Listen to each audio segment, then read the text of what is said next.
நான் இருப்பது கலனியாறு கரை புரண்டோடும் சேதவத்த பிரதேசத்தில்.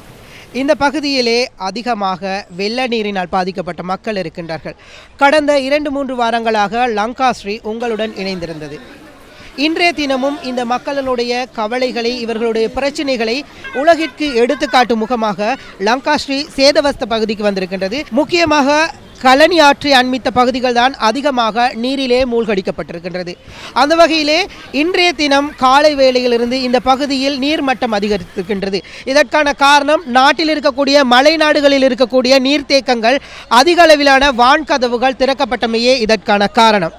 பார்க்கலாம் இந்த மக்களினுடைய இந்த அவல குரல்களுக்கு யார் உதவி செய்வார்கள், யார் உதவி கரம் நீட்டுவார்கள் என்று.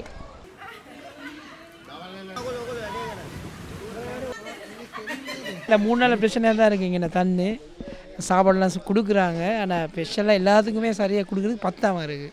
இப்போ டாய்லெட் போகிறது அந்த வசதி அதெல்லாம் ஒன்றுமே இங்கே பெருசாக இல்லை. ரொம்ப கஷ்டமாக தான் இருக்காங்க. இன்றைக்கும் 5 அடி தண்ணி மேலே அதிகமாக கொடுன்னு தான் சொல்லியிருக்காங்க.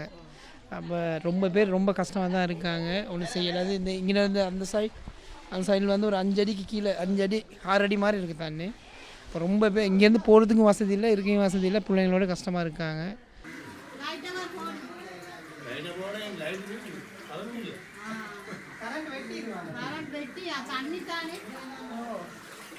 ஈவினிங் ஆகுள்ள கொஞ்சம் பார்த்து இருங்க, இன்னும் கொஞ்சம் தண்ணி கூடுற சந்தர்ப்பங்கள் அதிகமாக இருக்குது. அதனால் எங்கேயாவது உங்களை போக சொன்னால் போயிருங்க.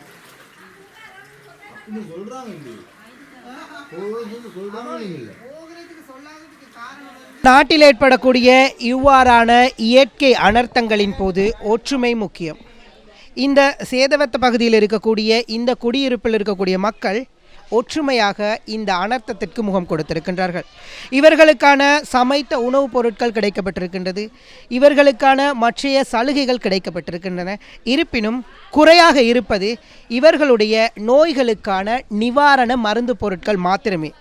அவையும் கிடைத்துவிட்டால் இந்த மக்கள் ஏதோ இந்த நீர் வற்றும் வரை இங்கே இருப்பார்கள்.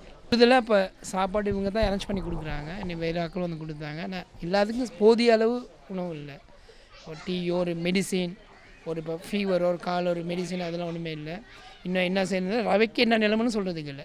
අපරාධ කියන්න ඕන ප්‍රාදේශීය ලේකම් කාර්යාලයේ මේ වෙනකන් අපිට බඩු එව්වා. අපි ඊයේ උදේ ඉඳන් කෑම උයුවේ මිනිසුන්ට බෙදනවා. මන්ත්‍රීවරු සුදාසේනක මන්ත්‍රීතුමා, චමිල ඩයස් මන්ත්‍රීතුමා ඒ දෙන්න බැහැලම අපිට සහයෝගය දුන්නා මේ වෙනකම්ම. ග්‍රාම නිලධාරී ආනන්ද ගුරුගේ කියන මහත්තයා මේ වෙනකන් අපිට සහයෝගය දුන්නා. දැන්ටත් අපි මේ කෑම උයුවේ බෙදනවා, මේ කඩලා එහෙම ඔක්කොම බෙදනවා.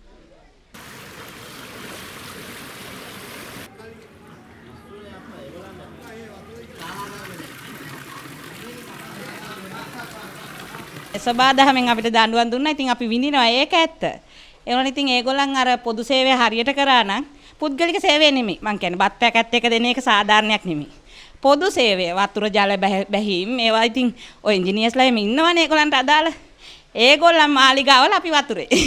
ඒකයි කියන්න තියෙන්නේ. ඒවා පොදු සේවය හරියටම කරන්න ඕනේ දේශපාලඥයෙක් කියන්නේ. එහෙම කරා නම් නිවැරදි දේ වෙයි. ජනතාවට සාධාරණයක් වෙයි. බත් පැකට් එක දුන්නා කියලා කවදාවත් ඡන්දය දෙන ජනතාවක් තමයි මේ හරි ඉන්නේ නම් ඇත්තටම ඒක වැරදි. බුද්ධිමතාට ඡන්දය දිය යුතුයි. හරි දේ කරන කෙනාට ඡන්දය දිය යුතුයි. ධර්මයේ නිවැරදිව පිළිපදින කෙනෙක් තමයි රටට අවශ්‍ය. தங்களுக்கு வழங்கப்படுகின்ற உலருணவுப் பொருட்களில் எந்த பயனும் இல்லை. ஆனால் இவ்வாறான ஒரு அவதானமான ஒரு சூழ்நிலையில் அவர்களுக்கு கிடைக்க வேண்டிய வேறு வேறு விடயங்கள் இருக்கின்றன. அத்தியாவசிய தேவைகள், அதாவது இவர்களுக்கான நீர், இவர்களுக்கான தங்களுடைய அத்தியாவசிய தேவைகளை பூர்த்தி செய்து கொள்ளக்கூடிய எந்தவித சலுகையும் இவர்களுக்கு இதுவரை கிடைக்கப்பெறவில்லை. அரசியல்வாதிகள் அரசியல் நோக்குடன் செயற்படுவதாகவும் சிலர் இங்கே குற்றம் சுமத்துகின்றனர்.